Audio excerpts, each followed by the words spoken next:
Buenas noches chicos y chicas, espero que se encuentren muy bien. Me encuentro aquí en esta clase.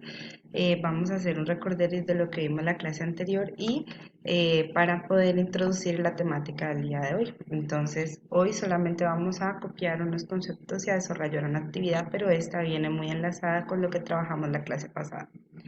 Entonces, la clase pasada teníamos esta presentación en donde hicimos ficha 2, donde hicimos registro de conceptos y relacionamos la ficha 3 con una actividad. En ese orden de ideas hablamos de los recursos naturales, que eran aquellos que encontramos en el ambiente que el ser humano no puede fabricarlos. Es decir, por mucho que lo intente, él no va a poder ser capaz de fabricar estos, sino que siempre están en nuestro entorno. Que dentro de esos recursos tenemos a los renovables, que son aquellos que en poco tiempo o en un corto tiempo se pueden regenerar, como por ejemplo la fauna y la flora, que estos, digamos, se reproducen a tal punto de generar nuevas especies de su mismo, digamos, género. Entonces, hablamos de los recursos renovables como aquellos de que en poco tiempo se regeneran, pero que si nosotros abusamos o excedemos su utilidad, podemos llegar a hacerlos extinguir o a desaparecerlos, ya que estaríamos excediendo pues el tiempo o el periodo de tiempo que ellos necesitan para poderse regenerar y no lo podrían hacer. Entonces, eso haría que se vuelvan limitados. Tenemos los recursos no renovables, que son aquellos que se demoraban muchos años, millones de años, en regenerarse o en crear nuevos, que hablábamos de los metales, de los minerales, de las rocas o el petróleo, que estos los podemos utilizar en nuestra vida diaria en diferentes necesidades como combustibles o diseño de diferentes materiales, pero que como estos se demoran millones de años en volverse a regenerar o producir más, significaría que si nosotros utilizamos en exceso estos materiales actualmente, pues provocaríamos que, digamos, desaparezcan y no podamos seguirlos aprovechando en diferentes actividades de nuestra vida diaria. Luego dejamos la actividad que era hacer un cartel en donde ustedes, digamos, lo aterrizamos de tal manera que no tuvieran que hacer tanto trabajo, que era hacer un cartel con base a un lugar de Colombia. Puede ser un parque, un ecoparque, el lugar que ustedes escogieran, pero que fuera de Colombia. Y de ese lugar iban a buscar los recursos que hubieran en ese sitio. Ya llámense recursos renovables y recursos no renovables. Y que además de lo que nos solicita la ficha, le íbamos a agregar cuál es el aprovechamiento de estos recursos, si se les está dando buen uso o mal uso. Entonces, esa era la actividad que ustedes tenían que desarrollar, que para la clase de hoy debía de estar lista, porque lo que vamos a trabajar hoy tiene que ver con base a esta actividad que ya habíamos dejado. Vamos a empezar a hablar de lo que es el aprovechamiento y de lo que es la conservación y recuperación de los recursos naturales. Entonces, cuando hablamos de aprovechamiento, tenemos que hablar de, digamos, una especie de pasos que nos dan unos resultados que pueden ser benéficos o que pueden ser perjudiciales a un largo plazo. Entonces tenemos que, primer paso, tenemos que reconocer que tenemos unos recursos, o sea, reconocer que en el ambiente hay diferentes recursos que nosotros podemos utilizar para diferentes necesidades, pero después de reconocer esos recursos tenemos que pensar de qué maneras los vamos a poder utilizar de una, digamos, de forma sostenible. ¿Qué quiere decir sostenible? Que no vayan a desaparecer, que nos los podamos seguir utilizando por mucho tiempo, que los podamos seguir encontrando. ¿Listo? Eso quiere decir sostenible. Entonces, al pensar en una forma sostenible de utilizar estos recursos, tenemos que hablar de, digamos, las necesidades de consumo, de que no es necesario utilizarlos tanto, de conocer como las limitaciones que tenemos, de que no es necesario producir tantos materiales y en ese momento no hay tanta demanda. ¿Por qué? Porque eh, vamos a generar que estos se vayan acabando. Como decíamos, no son ilimitados, son limitados. Y son limitados en la medida en que nosotros los cuidamos y hacemos que se preserven. Entonces, cuando hablamos de aprovecharlos de forma sostenible, ya empezamos a hablar de qué manera los vamos a usar. Entonces, de esa manera empezamos a diseñar materiales que nos ayudan a suplir ciertas necesidades y en ese, digamos, proceso podemos tomar decisiones y decir, bueno, con esto es suficiente por tanto tiempo. Entonces, por un tiempo dejamos de producirlos o paramos allí para que ellos se vayan regenerando y así, digamos, darles un buen uso y tener como, digamos, una base allí de decir, no nos vamos a quedar sin recursos, sino que los tenemos almacenados. Entonces va a ser como algo a largo plazo. Entonces esto se puede utilizar, o bueno, se utiliza sin exageración, puede ser en combustibles, en materiales ya sea vidrio, plástico, telas, ropa, etcétera, o en electricidad, en el caso, por ejemplo, de la energía solar o de la energía hidráulica o la energía eólica, como por dar algunos ejemplos. Entonces aquí hablamos de un aprovechamiento. Cuando hablamos de una conservación y de una recuperación de los recursos, empezamos a hablar de dos cosas. Cuando hablamos de conservación y recuperación, podemos hablar en dos términos, que viene siendo el ordenamiento territorial y el otro viene siendo educación ambiental. Cuando hablamos de ordenamiento territorial, hablamos en el proceso de que hay, digamos, unos gobernantes por la población y esos gobernantes, digamos, a través del tiempo en reuniones que se han hecho y, digamos, leyes que se han establecido, han dictado unas normas y unas leyes que nosotros tenemos que procurar seguir. Esto con base, digamos, en beneficio de la parte ambiental. Ustedes se podrán dar cuenta que a veces hay lugares en donde nosotros nos dicen usted no puede ingresar con ciertos recursos o usted no puede traer tales cosas. Y eso son limitaciones que nos ponen también para cuidar el espacio.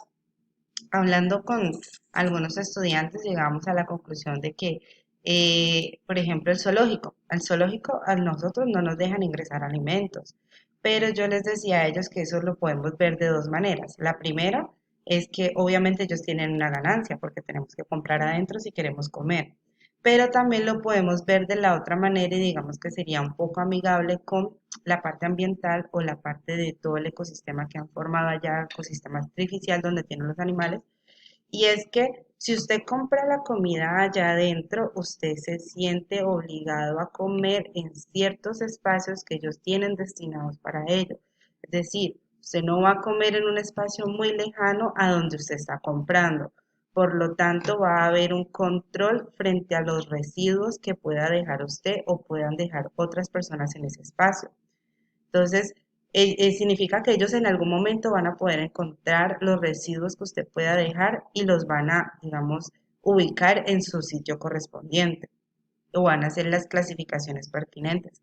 Pero si las personas ingresaran con alimentos o demás instrumentos que puedan llevar al espacio, podríamos decir que estos, en cualquier parte que se sienten a consumirlos y demás, podrían dejarlos allí. Hay personas que son muy responsables y siempre llevan sus bolsas y procuran traer lo que llevan, pero hay otras que no son así en todo el tiempo. Entonces, hay otras que dejan todos sus residuos en los espacios y si, digamos, se vuelve algo libre entrar los recursos, significaría que muy posiblemente de todos los que ingresen no se van a poder recoger y en ese proceso puede salir perjudicado un animal o puede salir perjudicado el espacio. Entonces también lo podemos ver como de esa manera. O sea que hay normas que también nos ayudan a prevenir, digamos, unos conflictos ambientales o unos conflictos ecológicos que pueden perjudicar ya sea al espacio o a los animales. Entonces lo podemos ver de esas dos maneras, de la manera de ingreso para ellos y la manera de cuidar el espacio. ¿Listo? Eso vendría siendo como la parte de ordenamiento, cuando tenemos unas normas y unas leyes que nos ayudan a cuidar aquello que tenemos.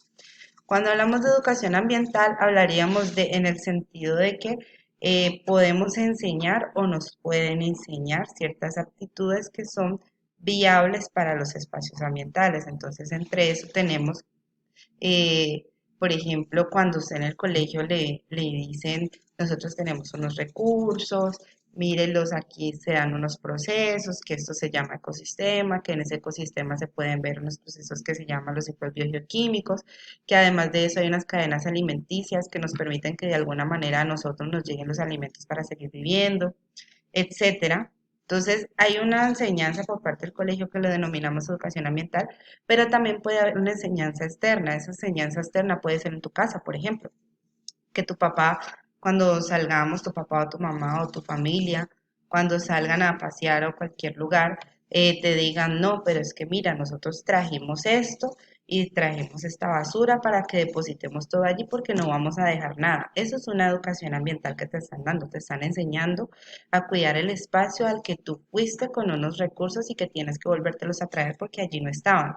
Entonces allí también se da una educación ambiental y no solamente puede ser con la familia, puede ser con amigos, vecinos, etcétera. Y puede ser a la inversa, puede ser o que a ti te lo enseñen o que tú se lo enseñes a ellos. Entonces la educación ambiental realmente se puede ver en cualquier parte porque hablamos de la generación de conciencia y de acciones. Esto viene siendo el tema de hoy. Ahora vamos a hablar de las actividades. Tenemos dos actividades para el día de hoy. La primera es hacer un mapa mental.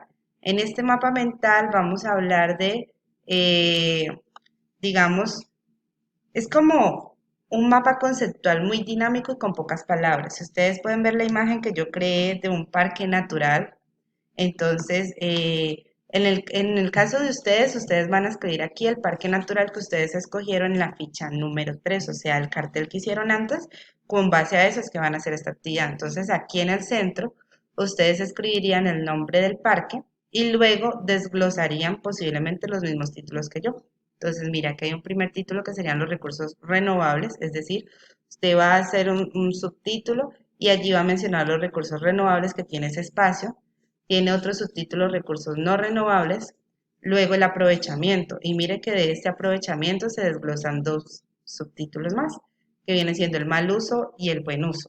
Entonces, técnicamente ustedes con la información que recolectaron para hacer el cartel sobre los recursos que poseía ese espacio y el aprovechamiento que se les da, los va a reducir a un mapa conceptual, un mapa mental, perdón.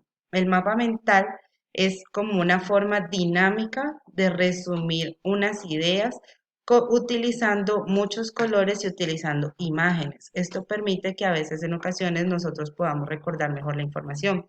Entonces, mire que aquí tenemos parque natural, entonces recursos renovables, plantas y animales. Y entonces aquí puse algunas imágenes de recursos renovables. Tenemos que en el parque natural también hay unos recursos no renovables. Ah, ¿que cuáles? Los metales y el petróleo.